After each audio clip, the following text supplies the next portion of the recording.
উড়োজাহাজের টিকিটের অস্বাভাবিক মূল্য বৃদ্ধির তদন্ত শুরু। আসলে এই যে কেন বিমানের এবং বাংলাদেশ থেকে যে সমস্ত এয়ারলাইন্স ছাড়ে, বাংলাদেশ থেকে কেন টিকিটের দাম বেশি, এ নিয়ে গত 1-2 বছর ধরে বহু চিৎকার চেঁচামেচি হয়েছে, অনেক আন্দোলন হয়েছে, অনেক লেখালেখি হয়েছে, আমরাও বলেছি, কিন্তু আসলে এটার সুরাহা হয়নি। যার ফলে বাংলাদেশিরা ক্ষতিগ্রস্ত হচ্ছে। নেপাল, ভারত, ভুটান থেকে যে কোনো ওই দেশের নাগরিকরা তারা বিদেশে যাচ্ছে বাংলাদেশের তুলনায় 3 ভাগের 1 ভাগ দামে। আর বাংলাদেশিরা বাংলাদেশ থেকে যখন যাচ্ছে, সেটা বিমান হোক বা বিদেশি এয়ারলাইন্স হোক, উচ্চ মূল্য 3 গুণ বেশি দামে। কেন এটা? এর যৌক্তিক কারণটা কি? কোথায় সংকট? সমস্যা কোথায়? সবাই বলছে, কিন্তু এটার সমাধান আজ পর্যন্ত হয়নি। দুঃখজনক, এটা কিন্তু বিগত সরকারের আমল থেকে শুরু। ঠিক আছে, বুঝলাম ওই সময় ফ্যাসিস্ট সরকার, স্বৈরাচারী সরকার, তারা সমাধান করেনি, তো অন্তর্বর্তী সরকার তো আসলো, এটা তো জনগণের সরকার, গণ অভ্যুত্থানের সরকার, তো গণ অভ্যুত্থানের সরকার পারে না কেন? এই নিয়ে কোনো মিটিং সিটিং কেন আছে? কোনো নাই। শুধুমাত্র সেদিন দেখলাম যে কোনো রকম ওয়ান ওয়ে টিকিট শুধুমাত্র কর্মীরা যারা মালয়েশিয়া এবং সৌদি আরবে যাবে তারা এই সুবিধাটা পাবে, কিন্তু সামগ্রিকভাবে মানে যাত্রীরা, প্যাসেঞ্জাররা, ভিজিটররা যারা বিদেশে যাবেন, তারা কেন উচ্চ মূল্যে টিকিট দিয়ে বিদেশে যাবেন?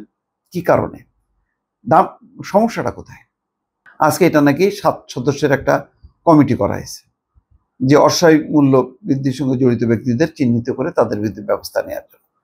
তদন্তের অংশ হিসেবে বুধবার সচিবালয় স্বরাষ্ট্র মন্ত্রণালয়ের সভাকক্ষে 16টি এয়ারলাইন্স মনোনীত জেনারেল সেলস এজেন্টের সঙ্গে বৈঠক করে কমিটি। লাভ কি? বৈঠক শেষে তদন্ত কমিটির সভাপতি স্বরাষ্ট্র সচিব নাসিমুল গনি সাংবাদিকদের বলেন, বাংলাদেশ থেকে মধ্যপ্রাচ্যে যারা যান তাদের টিকিটের মূল্য অনেক বেশি পড়ে যায়। এই বিষয়ে আইন কানুন আছে, বিধি আছে, কিন্তু প্রতিপালন হচ্ছে কিছু হচ্ছে না। কিছু কিছু মানুষের দুর্বৃত্তপনা আছে, আমরা এই জিনিস অনুসন্ধানের জন্য বসেছি। এটা খুব কঠিন ব্যাপার, এত কঠিন হয়ে গেল। নাসিমুল গনি আরো বলেন, বিভিন্ন এয়ারলাইন্সের স্থানীয় প্রতিনিধিদের সঙ্গে বসেছি তাদের অভিজ্ঞতা জানার জন্য, আমাদের অনুসন্ধান যাতে ফলপ্রসূ হয়। তিনি বলেন, আমাদের মতো করে আমরা তদন্ত করব, সবার কথা শুনতে চাই, বোঝার চেষ্টা করছি কিভাবে সমস্যার উত্তরণ করা যায়, অন্য দেশের সমান খরচে নামাতে পারি।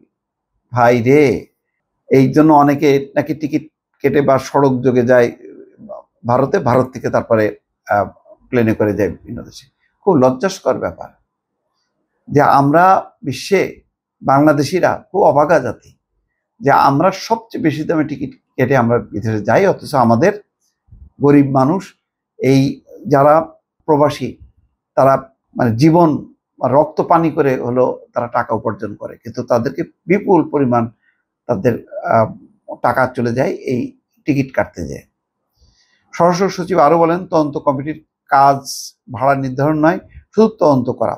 বিগত 6 মাসে উড়োজাহাজের টিকিটের অস্বাভাবিক মূল্য বৃদ্ধির সঙ্গে জড়িত ব্যক্তিদের চিহ্নিত করতে 6 ফেব্রুয়ারি 7 সদস্যের তদন্ত কমিটি গঠন করে প্রবাসী কল্যাণ মন্ত্রণালয়। তদন্ত কমিটি সভাপতি করা হয় স্বরাষ্ট্র মন্ত্রণালয়ের সিনিয়র সচিব নাসিমুল গনিকে। কমিটি আগামী 15 কার্য দিবসের মধ্যে প্রতিবেদন জমা দেবে বলে কথা রয়েছে। কমিটির সংশ্লিষ্ট সংস্থা বা ব্যক্তিকে শাস্তির জন্য সুপারিশ করবে। কমিটি আজ প্রথম বৈঠক করলো। উড়োজাহাজের অস্বাভাবিক মূল্যবৃদ্ধি ও মজুতদারি বন্ধের দাবিতে গত 26 জানুয়ারি সংবাদ সম্মেলন করেছিল association of travel agent of Bangladesh, ATAB.